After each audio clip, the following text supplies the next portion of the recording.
नमस्कार, आप देख रहे हैं बिस्तक। मैं हूं आपके साथ अर्णिमा द्विवेदी। यूएस के राष्ट्रपति डोनाल्ड ट्रंप के एक ट्वीट ने अमेरिकी शेयर बाजार को रॉकेट कर दिया। अमेरिकी बाजारों में अब तक की सबसे ऐतिहासिक रैली देखने को मिली है। एक ही दिन में अमेरिकी बाजारों पर पैसा लगाने वाले निवेशक माला माल हो गए हैं।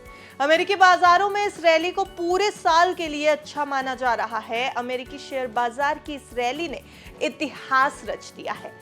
S&P 500 इंडेक्स की बात करिए तो ये 9.5% की छलांग लगा चुका है, जो अपने आप में साल भर की अच्छी कमाई मानी जाती है। डाउ जोन्स करीब 2,962 अंक ऊपर चला गया, यानी 8% की सीधी बढ़त के साथ इसने क्लोजिंग दी। नास्डैक कंपोजिट ने तो सबको चौंका दिया, 12.2% ऊपर चढ़ गया। S&P 500 के लिए यह अक्टूबर 2008 के बाद सबसे अच्छा दिन था। इसी तरह नास्डैक के लिए यह जनवरी 2001 के बाद सबसे अच्छा दिन था और इसके इतिहास का दूसरा सबसे अच्छा दिन था।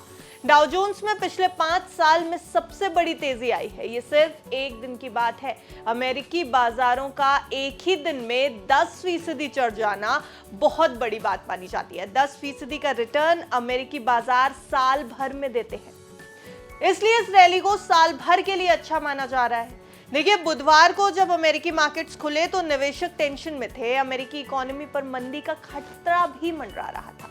टैरिफ के चलते कंपनियों के मुनाफे और ग्रोथ में कमी की आशंकाएं जताई जा रही थी। इसी बीच अमेरिकी राष्ट्रपति ने एक ट्वीट किया और पूरे माहौल को बदल दिया। इस ट्वीट में डोनाल्ड ट्रंप ने चीन को छोड़कर बाकी देशों को रेसिप्रोकल टैरिफ से राहत दे दी है।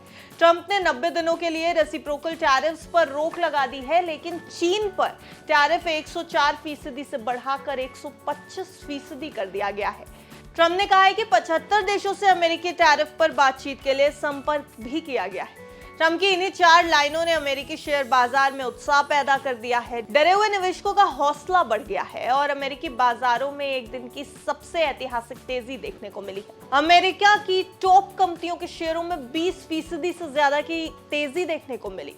टेस्ला का शेयर 23% चढ़ गया। यूनाइटेड एयरलाइंस का शेयर 26%, डेल्टा एयरलाइंस का 23%, अमेरिकन एयरलाइंस का शेयर 22%, एप्पल का शेयर 15% चढ़ गया और एनवीडिया का शेयर 19%। इसी के साथ इंटेल के शेयर में 18% की बढ़त देखी गई। फिलहाल ट्रंप ने अमेरिकी बाजारों को फौरी राहत दे दी है। अब जेपी मॉर्गन और गोल्डमैन सैक्स ने भी यू टर्न ले लिया है। अब दोनों ही ब्रोकरेज हाउसेस को अमेरिका में मंदी का खतरा फिलहाल नजर नहीं आ रहा है। देखिए, ऐसा नहीं है कि अभी सब कुछ ठीक हो गया है। चीन पर 125% टैरिफ लगाकर ट्रंप ने ट्रेड वॉर को और ज्यादा बढ़ा दिया है।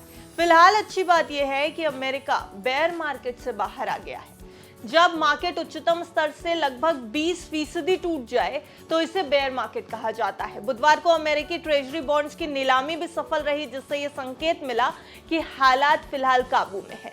हालांकि 10 साल वाले बॉन्ड की यील्ड बढ़कर 4.34% तक पहुंच गई है, जो यह दिखाता है कि निवेशक अभी भी थोड़े घबराए हुए हैं।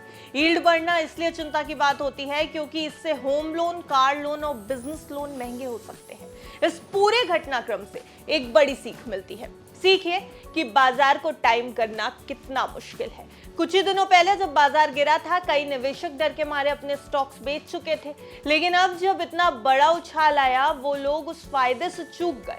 क्या आपको लगता है कि ट्रेड वॉर वाकई थमेगा या फिर सिर्फ ये एक चौंकाने वाला ब्रेक है? कमेंट में अपनी राय जरूर बताइएगा। और ये जो पूरी खबर हमने आपके लिए तैयार की है, ये सिर्फ आपकी जानकारी के लिए है। ये बात ध्यान में रखें, बाजार में निवेश करने से पहले अपने फाइनेंशियल एडवाइजर की राय जरूर ले लें। बिस्तक की आपको ये सलाह है। देखते रहिए बिस्तक।